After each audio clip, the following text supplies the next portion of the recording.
better today, but I wonder what dimension Xavier specifically brought to it. Yeah, he's just so explosive. I mean, you just see it when you get the football in his hands, man. It just makes the defenses have to adjust, and when they adjust, it's like he gets so much attention on him. Other guys can make plays happen, and so just having him out there, not only for his physical ability, but just the morale of the room, I thought it was huge. What's to say about his versatility that you hit him on that fourth and short, but also obviously with 37 yards downfield?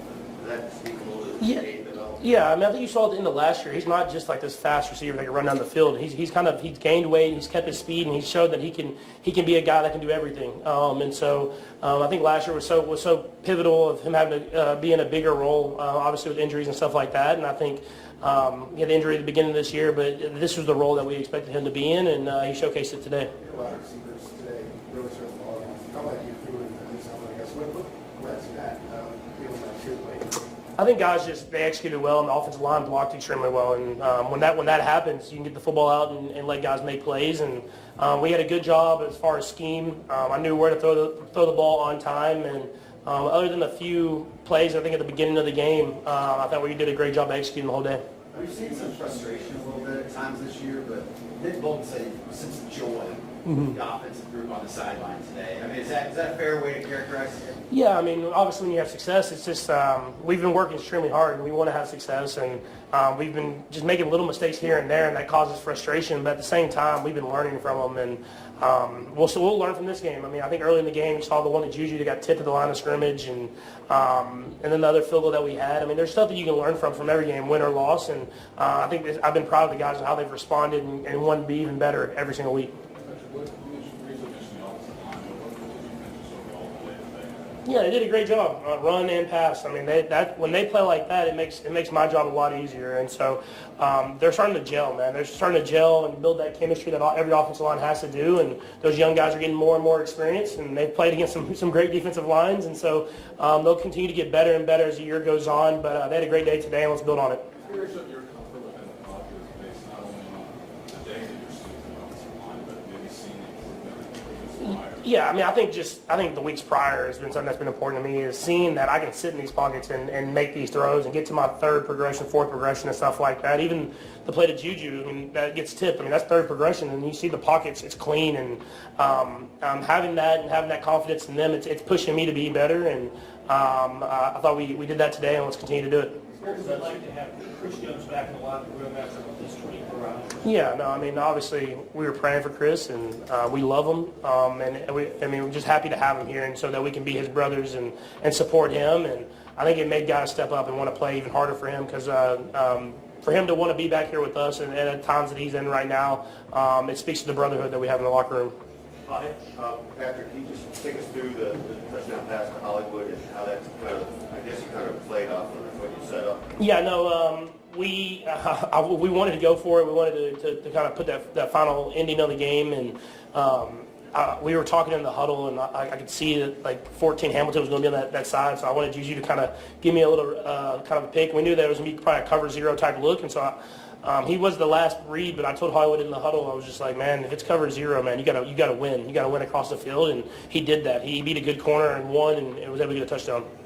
Curious for your perspective on two first, the deep to working down the right side and flipping the tracks. Yeah, the deep one on the sideline, it was just Worthy beating his guy. It was man coverage. He won, and then giving him the throw down the field and letting him go up there and make a play. I think people, like I was talking, they think he's just speed, but he's the guy who can do it all, man. He can go catch those footballs over the top, and he can be physical and use his body as well. And so good to get him going early in the game and kind of have that threat for the rest of the game. I missed him like right after that. I think he was a little tired, but he just I'm not playing a few games. But you showcase that in the deep stop route he runs. He has a wide variety of routes he can run, and then the one to Trav was cover zero. We knew it was cover zero, and then it's about your guy just winning a one-on-one. And I'm gonna give my guys chances down the field, and Trav's shown for years that he can win those matchups.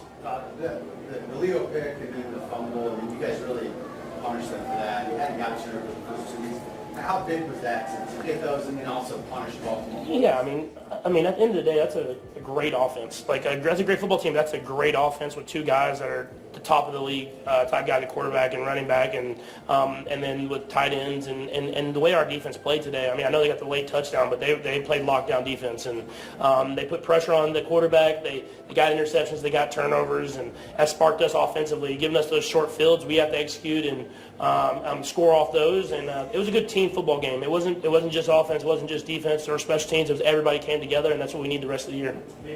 So when you're during the week, feel like this was coming this week, and especially like during the week, you think about those fourth and shorts that you can go for, really confident in those kind of plays that you guys can do. Yeah, I mean, you're playing one of the better teams in the NFL. You know you're going to have to be a little bit more aggressive, and I know their record doesn't show, but everybody knows it's the Baltimore Ravens, and they've had so much success these last few years. And so we had a good game plan going in, and we knew we had to raise our game.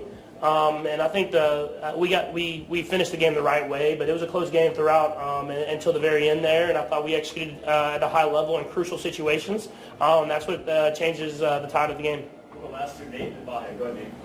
Patrick, I wonder if it's partly because Xavier's back, or to your point earlier about the offensive line. How much did you feel like you had just better answers for the blitz compared to the first few weeks? Yeah, I think obviously the offensive line, we just have better communication. We have better stuff that we talked about through previous games. And then with Xavier being back, it's just that threat of being able to win over the top. It's scary for defenses when they're going to bring pressure, knowing that you can get it to that guy short or deep, and then he can make plays happen. And so we had good answers. There's a couple here and there that I think I could have been better on as far as some of my answers. But overall, I thought we had a good game plan, and we executed it well. One other thing about Xavier, what's it take for that end around to function the way it did? It's not just a speed on that either, is it? Like 35-yard run?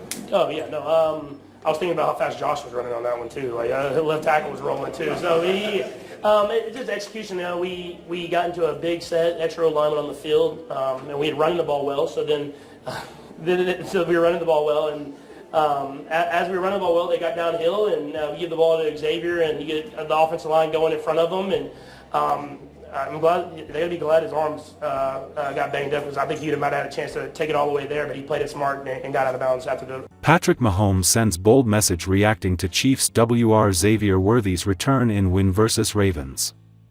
Quarterback Patrick Mahomes had a historic performance against the Baltimore Ravens, but in the post-game press conference, he spoke about the return of his key weapon for the Kansas City Chiefs, wide receiver Xavier Worthy. Patrick Mahomes has been dazzling in the Kansas City Chiefs' 37-20 victory over the Baltimore Ravens, securing the franchise's second consecutive win under head coach Andy Reid in the Week 4 matchup against quarterback Lamar Jackson in the 2025 NFL season.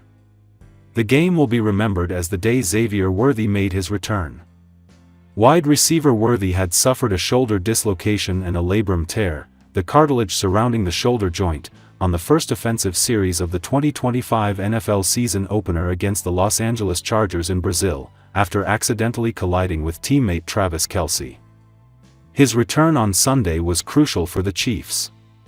Arrowhead Stadium witnessed what Mahomes can do when he focuses on elevating his team against a strong opponent. The Ravens entered with a 1-2 record and were looking to rebound, but Kansas City's star had other plans. Despite his dominant performance, the Chiefs quarterback spoke in a press conference about Worthy's contribution, his key offensive weapon. He's not just a fast receiver who can run down the field. Defenses have to adjust to his speed. Today was an example of the role we expect from him, Mahomes said regarding Worthy's performance against Baltimore. The Chiefs' key weapon recorded 5 receptions for 83 yards, marking a valuable return for the franchise's offense. With the Chiefs' win, Jackson is now 1-6 when facing Mahomes. The last time the Ravens quarterback defeated the Chiefs star was on September 19, 2021, in Week 2 of that season, by a narrow 36-35 score. Mahomes threw for 270 passing yards in the game, adding 4 touchdown passes and reaching 250 career touchdowns at age 30, a historic milestone in the league that made him the youngest player to reach this mark, surpassing Aaron Rodgers. His level of play is becoming increasingly dominant in a season that started 0-2 and raised some doubts for the Chiefs. Patrick Mahomes threw for 4 touchdowns in a resurgent Kansas City Chiefs rout of the Baltimore Ravens on Sunday, as the Philadelphia Eagles extended their perfect start to the season with a battling win against the Tampa Bay Buccaneers.